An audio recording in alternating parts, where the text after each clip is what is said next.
खंडवा का एकमात्र LG showroom जहां पाएंगे LED microwave, top load, front load, washing machine, home theatre, AC, water purifier एवं सभी कंपनी के मोबाइल, सभी सामान एक ही छत के नीचे। भारी डिस्काउंट, बजाज फाइनेंस, 0% ब्याज दर पर सुविधा के साथ आसान किस्तों में। शादियों के सीजन का बम्पर ऑफर। डी या ना ज्वेलर्स, सोना चांदी डायमंड आभूषणों का मिलने का एकमात्र स्थान।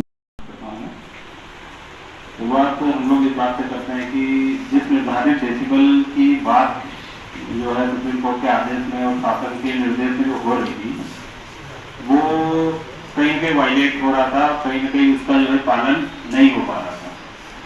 और जो है अन्य जिलों से भी हम लोगों ने चर्चा करी है और दूसरे जिले जो प्रैक्टिस अपना रहे हैं, वो प्रैक्टिस हम लोगों को खंडवा में भी अप्लाई करना है।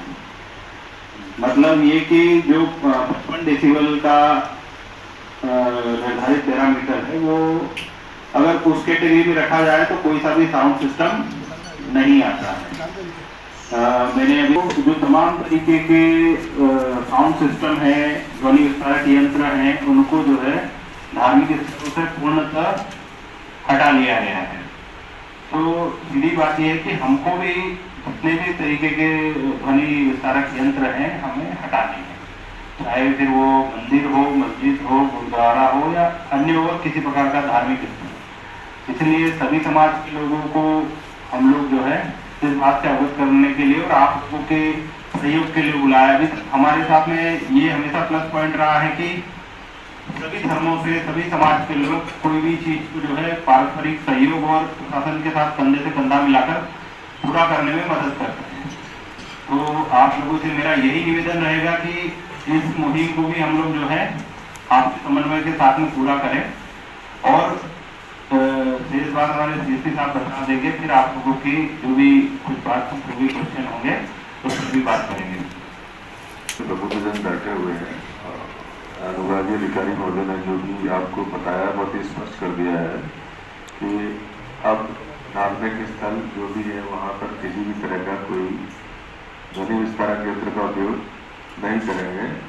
और ये सभी कोई खंडवा अकेले का वो इशू नहीं है, ये पूरे प्रदेश का निर्णय है। और आसपास के जिलों में आज भी हम लोगों ने चर्चा की थी और आपने भी चर्चा की थी, तो वहाँ भी हटा लिए गए हैं।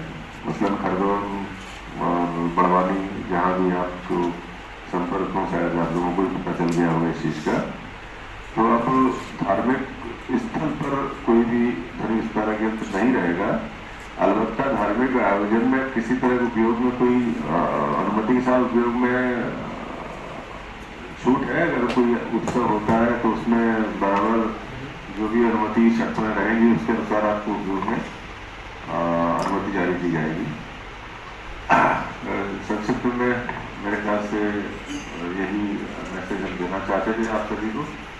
रहेगा डीजे नाम की चिड़िया, मतलब उसके लिए अनुमति नहीं है। ये अब मतलब बहुत स्पष्ट है। जो भी डीजे वाले अगर यहाँ मौजूद हैं तो इस चीज को समझ लें कि डीजे पूर्णतः प्रतिबंधित रहेगा। डीजे नहीं चल पाएगा किसी भी स्थिति में, किसी भी कार्यक्रम में उसका उपयोग नहीं होगा, चाहे शादी हो, ब्याह हो या धार्मिक उत्सव हो, कैसा भी हो, उसका उपयोग नहीं हो पाएगा। हाँ, इंडोर अगर आप कोई कार्यक्रम करना चाहते हैं, इंडोर जैसे गौरी हाल है यहाँ पर, वो इंडोर है। कोई टाइप है वो तो वो इंडोर कहलाता है, या कोई आपने डोम बना लिया है वो इंडोर कहलाएगा। वहाँ अनुमति में छूट है, बशर्ते कि उसकी आवाज़ बाहर न जाए। तो अगर आप लोग कुछ इसमें अपने विचार कुछ कहना चाहते हैं तो आप बताइएगा। स्वागत है आपका।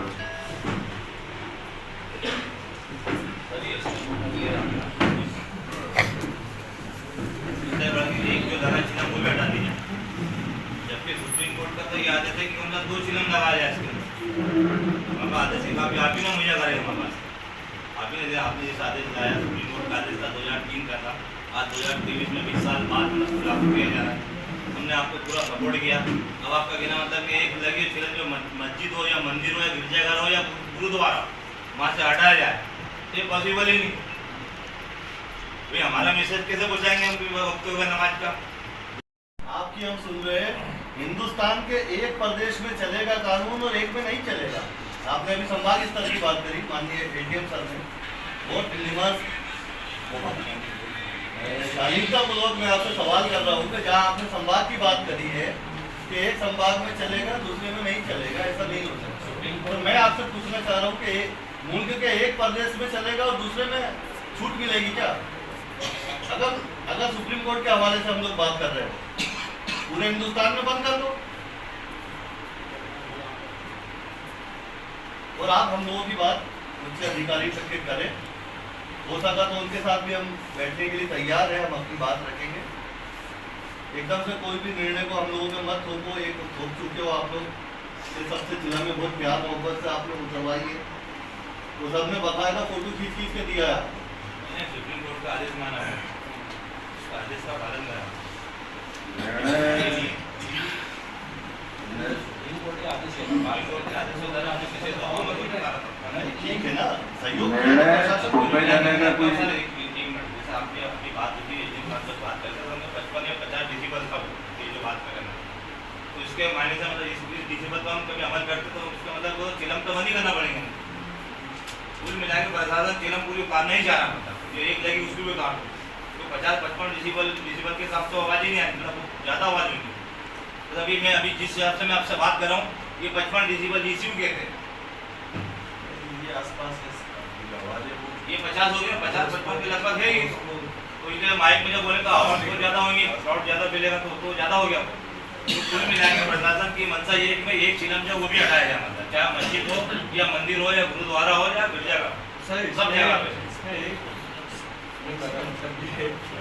आवाम तो बिल्कुल जो है ये टेक्निकल शब्द को नहीं जानती, 56 डेसिबल होता क्या है, आप ये तो थोड़ा सा बताएं सबको। ये जो बताया सर जो ऑडियोमीटर से जो डेसिबल ध्वनि की जो आवृत्ति है उसकी तीव्रता को नापने के लिए ऑडियोमीटर में डेसिबल नाम का पैरामीटर बनाया गया है, पैमाना बनाया गया है, और उसी पैमाने के अनुसार से ऑडियोमीटर बने रहते हैं। हो सकता है जो जिससे मैं बात कर रहा हूँ अभी ये 55 के आसपास हो, उसके आसपास हो। मैं यहाँ कुछ चीजें स्पष्ट करना चाहता हूँ। हम अपनी सुविधाओं की दृष्टि से मिले हुए अधिकार को कानून नहीं कह सकते। अगर हम बहुत लंबे समय से 50 साल से चला रहे हैं चिलम, या 50 साल से चल रही है, तो कोई विधिक आदेश नहीं है इसका। ये बहुत मतलब स्पष्ट बता दूं, कोई विधिक आदेश भी नहीं किसी का, ये तो सुविधा अनुसार चल रहा है। ना कोई कह रहा है हमारी सुविधा थी चला लिया, चल रहा है, कोई विरोध भी नहीं कर रहा है, कह भी नहीं रहा। अब चूंकि प्रशासन ने इसका कहा है तो थोड़ा सा ध्यान इस पर देना पड़ेगा, और चूंकि परंपराएं चल रही, तो हम भी नहीं चाहते उसका एकदम रिटर्न हो। लेकिन हमें जो आदेश दिए गए, हमने आपको मतलब आपको हमने कानून से भी अवगत कराया, व्यवस्थाओं से भी अवगत कराया। जो आपने कहा है उसको भी हम वरिष्ठों को भी अवगत करा देंगे। पर यहाँ मैं ये स्पष्ट कर दूं कि जो भी चल रहा है किसी भी मंदिर, मस्जिद, गुरुद्वारे में, वो विधिक नहीं है बिना परमिशन के, और परमिशन कभी स्थायी नहीं होती थी। आपको जो अभी रखे, क्या चाहते हैं आप, उद्देश्य क्या है आपका? आपने पहली बार इजाज़त हमको दी थी जिस पर पालन किया गया है, पर आप बुलाकर अब आपसे हमको जो दूसरी बात कह रहे हैं, ये तो आप ही सोचिए ना यार, हम इसलिए कैसे ये बात कर सकते हैं जबकि आपके पहले आदेश पर पूरा अमल हुआ है। बात डिसिबल की आपके आई थी, वो डिसिबल आप लगा के चेक करके उसको कर सकते हैं, लेकिन ये दूसरी बात तो बगैर मतलब ये तो बिल्कुल समझ में आने वाली बात जैसे नहीं है कि आप दूसरी बार में ये बात रखें कि हमारा उद्देश्य ये है।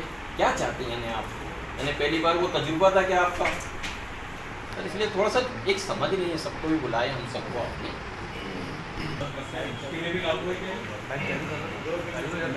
बटन चालू करना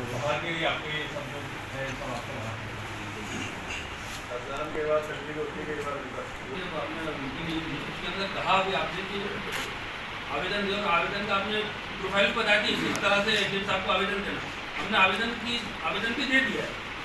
अब आवेदन के उसके बाद में परमिशन नहीं मिली, लेकिन आज ये नई बात आ रही है सर।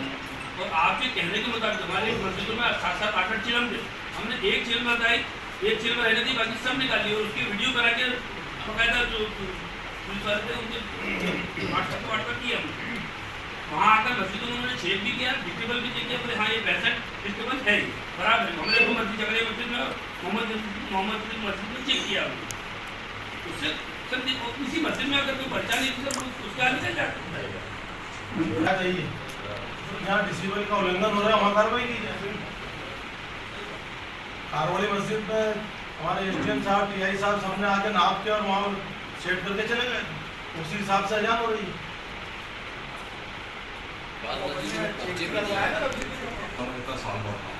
उसके अंदर हमारी अजान का और नमाज का समय बदलता रहता है, चूँकि आम आदमी को समय की मालूमात नहीं रहती है, तो कभी अजान 4:15 बजे होती है, कभी 4:30 बजे होती है, कभी 4:45 बजे, कभी 5 बजे होती है। तो स्पीकर के माध्यम से ही हम नमाजियों को बुलाते हैं, नमाज पढ़ने वाले।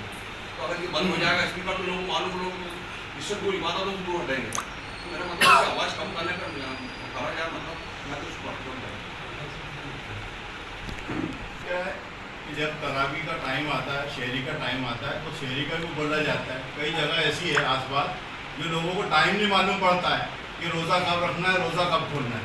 तो स्पीकर जो रहता है, मस्जिद से जो आवाज़ जाती है थोड़ी बहुत, तो उससे लोग, मोहल्ले के लोग उससे रोज़ा खोलते हैं।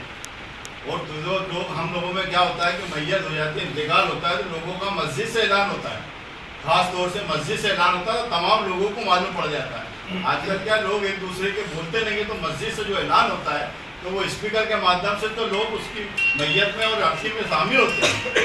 तो डिसिप्लिन इसी तरीके से कम आवाज़ में रहता है। पढ़ना चाहूँगा। शोर से मनुष्य के काम करने की क्षमता, आराम, नींद और संवाद में व्यवधान पड़ता है। कोलाहल पूर्ण वातावरण के कारण उच्च रक्तचाप, बेचैनी, मानसिक तनाव तथा अनिद्रा जैसे प्रभाव शरीर में पाए जाते हैं। अधिक शोर होने पर कान के आंतरिक भाग की क्षति होने के प्रमाण पाए गए हैं। लाउड स्पीकरों और हॉर्न के यहाँ तक कि निजी आवासों में भी इस्तेमाल पर व्यापक दिशा निर्देश माननीय सर्वोच्च न्यायालय द्वारा संदर्भित पत्र के माध्यम से जारी किए गए हैं। ये प्रमाण पाए गए हैं, जिसके कारण ये सारी चीजें करनी पड़ रही है। कई बार हम लोग देखते भी है कि कहीं डीजे चलता है और हम लोग देखे हैं कि नाचते नाचते बंदा गिर गया है और उसके अटैक से उसकी मृत्यु हो गई है, तो उसका प्रभाव पड़ता है। हम लोग भी डीजे के सामने जाते हैं तो कई बार ऐसे कंपन हमारी बॉडी होती है, इसी कारण से सारी चीजें करनी पड़ रही है। स्पीकर को लेके काफी नाराज भी आप दिखाई दिए मीटिंग में, तो क्या कुछ समझाई दी गई, यहाँ से क्या है? माननीय मुख्यमंत्री जी ने जब शपथ ग्रहण करी, उसके बाद उन्होंने सुप्रीम कोर्ट का एक आदेश पारित किया था, जो कि आदेश जो 2003 का था। आप लोगों के माध्यम से मैं माननीय मुख्यमंत्री जी से सवाल करना चाहता हूँ कि 2000 के बाद जो आपकी सरकारें थी, तो क्या ऐसी वजह थी कि आपने उस रूलिंग का और सुप्रीम कोर्ट के आदेश का पालन नहीं करवा पाई आपकी गवर्नमेंट? जबकि मध्य प्रदेश में भारतीय जनता पार्टी की हुकूमत थी, वो चाहते तो उस टाइम पर भी इस आदेश का पालन करवा सकते थे। रही बात आज की, इससे पहले भी जब माननीय मुख्यमंत्री जी ने आदेश पारित किया था और सुप्रीम कोर्ट का हवाला देके ये कहा गया था कि भाई मस्जिदों, मंदिरों, गिरजाघरों से चिलम जो है वो डेसिबल में बजाई जाएगी। तो हमारे यहाँ के प्रशासन ने हम लोगों को उस बात से अवगत कराया था और हम लोगों की ये बात हुई थी कि भाई चिलम जितनी भी लगी हुई है किसी भी इबादत गाह के ऊपर, तो वो वैसी ही लगी रहे। आप जो भी डेसिबल जो भी आप सेट करना चाहते हो, आप वहाँ पर आओ और सेट कर लो। प्रशासन ने आनंद फानन के अंदर मस्जिदों से चिलमों को उतरवा दिया, ये कह के कि आप हमसे परमिशन लो। अब जब परमिशन लेने की बात आई, प्रोफार्मा तैयार हुआ, परमिशन के लिए लोगों ने आवेदन लगाया, मस्जिदों से आवेदन गए, कमेटी के जिम्मेदारों ने आवेदन दिया। आज प्रशासन ये कहता है कि आपको चिलमें सारी उतारना है, उसकी कोई परमिशन नहीं है। मैं आपके माध्यम से जिला प्रशासन से भी ये पूछना चाहता हूँ कि क्या हिंदुस्तान में मध्य प्रदेश और मध्य प्रदेश में खंडवा, क्या हम लोग सब नास्तिक हो चुके हैं? क्या धर्म से हमारा कोई नाता नहीं है? क्या अब हमको हमारे धर्म की आवाज़ अगर पुकारना है, मंदिरों से अगर भजन करना है, गिरजाघरों से कीर्तन करना है या मस्जिदों से अजान देना है, तो उसकी परमिशन भी इस मुल्क के अंदर हमको लेना पड़ेगी। ऐसे किसी भी बात को हम लोग मानने के लिए तैयार नहीं है। हम लोगों ने इतना ज़रूर किया है कि एक एक चिलम हमारी मस्जिदों पर है, डेसिबल के हिसाब से हम लोग जो है प्रशासन की ये बात मान लेंगे कि भाई 55 डेसिबल में अजान हो, 55 डेसिबल में भजन हो, कीर्तन हो, लेकिन ये बात कतई तौर पे बर्दाश्त नहीं की जाएगी। आज की मीटिंग में भी यही हुआ। हमने अपनी बात प्रशासन के सामने रख दी प्रशासन अपने वरिष्ठ अधिकारियों से बात करेंगे, हमारी बात के हवाले से करेंगे और फिर अभी फ़िलहाल कोई भी माइक नहीं उतारेगा। सर, आज एक मीटिंग आयोजित की गई थी, किन लोगों को बुलाया गया था, क्या कुछ इसका उद्देश्य है? शासन ने धार्मिक स्थलों पर यंत्र हटाने और आवाज़ बंद करने के निर्देश दिए थे। उसी निर्देशों के परिपालन में सभी समाज और सभी धर्मों के लोगों को बुलाया गया है। क्या कुछ निर्देश दिए? यहाँ पर भी वैसे तो सभी जगह ध्वनि विस्तारक यंत्र हट गए हैं, लेकिन कहीं कहीं पर भी अगर शिकायत आ रही है तो वहाँ पर भी जो है इसको नियंत्रित किया जाए। जो मुस्लिम पक्ष था उसमें थोड़ा सा उसको लेकर ऐसा सभी पक्षों ने अपने अपने प्रश्न रखे, हमने उनका सही ढंग से जवाब दिया और सबकी सहमति से सारी चीज़ें